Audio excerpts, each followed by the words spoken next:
Grande interview aujourd'hui dans Smart Tech du nouveau directeur France de Meta. Merci beaucoup Pierrick Dutoit d'être avec nous, de nous accorder cet entretien. Vous avez été nommé en août 2025, c'est tout récent, à la suite de la nomination de Laurent Soli, qui était précédemment le vice-président Europe du Sud et qui est maintenant donc le vice-président en Europe. Je me disais comme ça, je parle de Laurent Soli, de vous, parce que ça fait quand même beaucoup de Français chez Meta. Oui, En Europe. bonjour Delphine. Bonjour. Oui, ça fait beaucoup de Français. Mais la France a une place importante pour Meta et on a un rôle clé à jouer dans l'organisation de Meta et on prend toute cette place-là. Vous savez qu'on a on a FAIR qui est à Paris où on a plus d'une centaine de Donc chercheurs. le laboratoire en intelligence Exactement. artificielle, on va en parler. C'est le premier laboratoire en intelligence artificielle après les États-Unis, donc en dehors de l'Europe. Donc voilà, donc on a un rôle très important à jouer chez Meta et les Français sont bien représentés. Alors, c'est ce que je me posais comme question aussi, en termes de marché, de business, que représente finalement la France pour Meta au sein de l'Europe? Est-ce qu'on peut donner quelques chiffres peut-être? On ne donne pas de chiffres, mais bon. évidemment, mais la France, à l'image de sa place dans l'Europe aujourd'hui, est un marché important pour Meta, évidemment. Et Meta est un partenaire essentiel pour les sociétés françaises, pour leur développement aussi à l'international, parce que nos plateformes qui ont plus de 3,5 milliards d'utilisateurs permettent aux entreprises françaises... Ça, c'est quand même très impressionnant. Oui. Ça doit être génial de rentrer dans un groupe comme ça. Plus de 3 milliards d'utilisateurs sur WhatsApp, sur Instagram, sur Facebook. Oui, ça fait partie de la vie des gens et ça a un impact très fort et positif. Et les entreprises ne s'y trompent pas, mais nos utilisateurs aussi. Alors, quand même, au niveau européen, la tête est à Londres, puisque c'est Derya Matras, c'est ça, la vice-présidente IMEA de Meta. Quels sont ces grands sujets pour l'Europe? Sur les grands sujets en Europe, on a, en termes de business, quelque chose qui nous tient à cœur en ce moment, qui est le business messaging avec WhatsApp, qui est vraiment important et on voit qu'on a un gros développement sur ça, c'est-à-dire l'utilisation de WhatsApp dans le business pour les entreprises. Oui. Aujourd'hui, on a plus de 600 millions de messages qui sont utilisés tous les jours entre une entreprise et des utilisateurs sur nos messageries. Ah, donc, déjà oui. Donc, c'est vraiment une place très importante. Donc ça, c'est un des gros sujets que nous avons aujourd'hui et qui fait partie de ces sujets-là. On a évidemment la place de l'IA pour les entreprises, c'est-à-dire qu'aujourd'hui, nos entreprises, les clients utilisent l'IA sur nos plateformes avec de très bonnes performances. Aujourd'hui, quand vous investissez 1 euro sur notre plateforme, vous récupérez quasiment 4 euros, 3,98 € en retour sur un investissement sur ça. Alors, c'est-à-dire pour quel type d'usage? Alors, en fait, vous savez, nous, notre modèle, c'est la publicité. Donc, aujourd'hui, nous, les clients nous utilisent. On est une fantastique plateforme de découverte de produits et d'achat de produits, etc. Donc, quand les marques veulent faire découvrir leurs produits, leurs services, elles utilisent nos plateformes. Et évidemment, elles le font que si c'est rentable pour elles, c'est-à-dire que ça génère pour elles des ventes. Et c'est exactement ce que ça fait. Donc, on a vraiment quelque chose qui fonctionne bien pour les entreprises derrière. Mais la place de l'IA là-dedans, dans ce modèle? Alors, la place de l'IA, justement, sur aujourd'hui, deux éléments sur ça. Déjà, d'un point de vue utilisateur, vous avez sûrement vu l'évolution. Il y a longtemps, Instagram, Facebook, vous aviez les gens que vous suiviez et vous voyez leur contenu. Aujourd'hui, vous avez à peu près 70% du contenu qui est généré par les modèles qui vous disent « Tiens, ça peut vous intéresser ». La recommandation. Exactement. Ouais. Et donc, c'est une fantastique plateforme de découverte. Et donc, dans ce cadre-là, de la même façon, pour les entreprises qui veulent faire découvrir des produits, on a des moteurs d'optimisation derrière qui permettent d'aller faire découvrir des produits aux gens en se disant « Tiens, étant donné ce que vous avez aimé, comment est-ce que vous avez interagi dans notre plateforme, ça peut vous intéresser ». Et on voit que ça fonctionne très bien. Et ça fonctionne, parce que j'allais dire, au bout d'un moment, peut-être qu'il y a un risque avec trop de contenu sponsorisé, que l'utilisateur finalement se dise non, bon, là, moi, quand on voit sponsor, j'y vais plus. Alors, on fait très attention à ça, et ça, nos équipes produits sont très fortes là-dessus, parce que ce qui prime, c'est quand même l'adoption par les utilisateurs de nos plateformes. Et d'ailleurs, on voit qu'on a eu, avec l'utilisation de l'IA pour cette recommandation et cette optimisation, une augmentation en fait de consommation de contenu sur nos plateformes d'à peu près 6%. Donc on voit qu'effectivement, mettre de l'IA pour optimiser cela, pour que les utilisateurs y trouvent leur compte, ça fonctionne. Et ça fonctionne aussi du côté publicitaire. Alors, donc là, je parlais niveau européen. J'imagine niveau France, c'est la déclinaison, c'est la même feuille de route. Exactement. Vous êtes arrivé là en août 2025. Oui. Vous êtes fixé quoi comme objectif? Alors, le premier objectif pour moi, c'est vraiment un partenaire pour les entreprises françaises, pour leur croissance.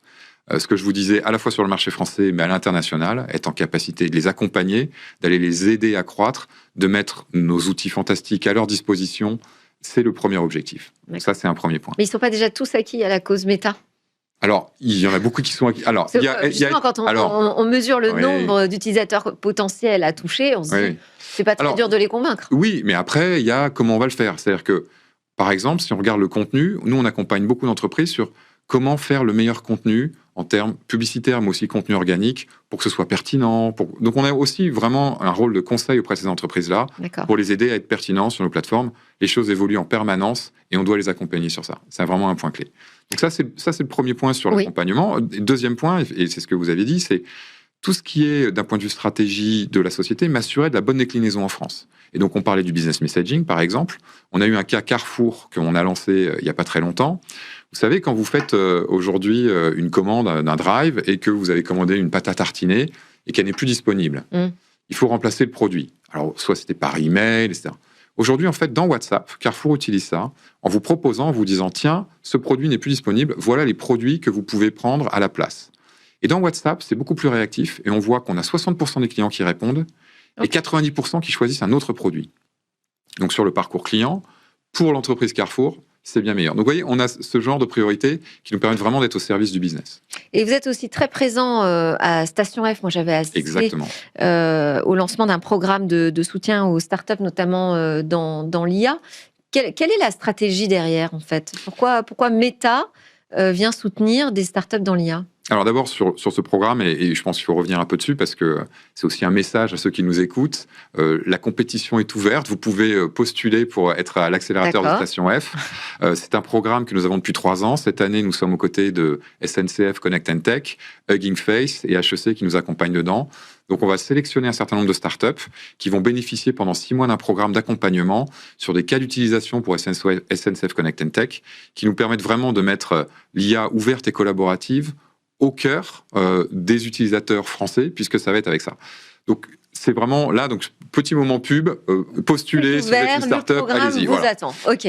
Pour avoir un soutien. Sur votre point spécifique, pourquoi... Quel est l'intérêt pour Meta ?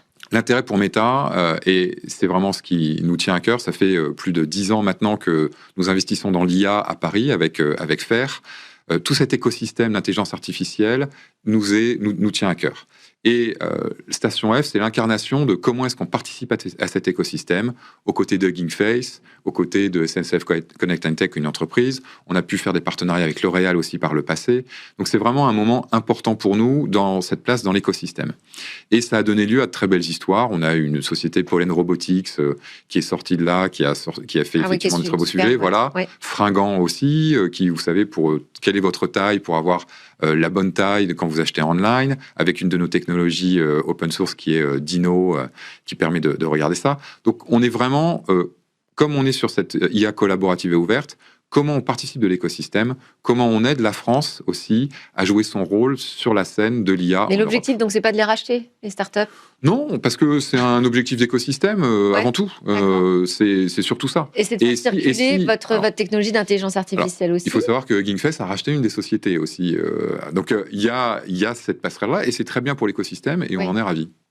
Alors, si j'en viens à l'IA, justement, on était super contents à l'ouverture de FAIR, donc de ce laboratoire en IA à Paris, avec Yann Lequin, grand représentant, voilà, tête pensante de l'IA français. Enfin voilà, c'est notre chouchou. Et puis là, on se dit, mais patatras, tout ça, c'est terminé, puisque maintenant, on a un Super Intelligence Lab qui va chapeauter aujourd'hui l'IA. Que va devenir ce FAIR à Paris ? C'est fini ? Pas du tout.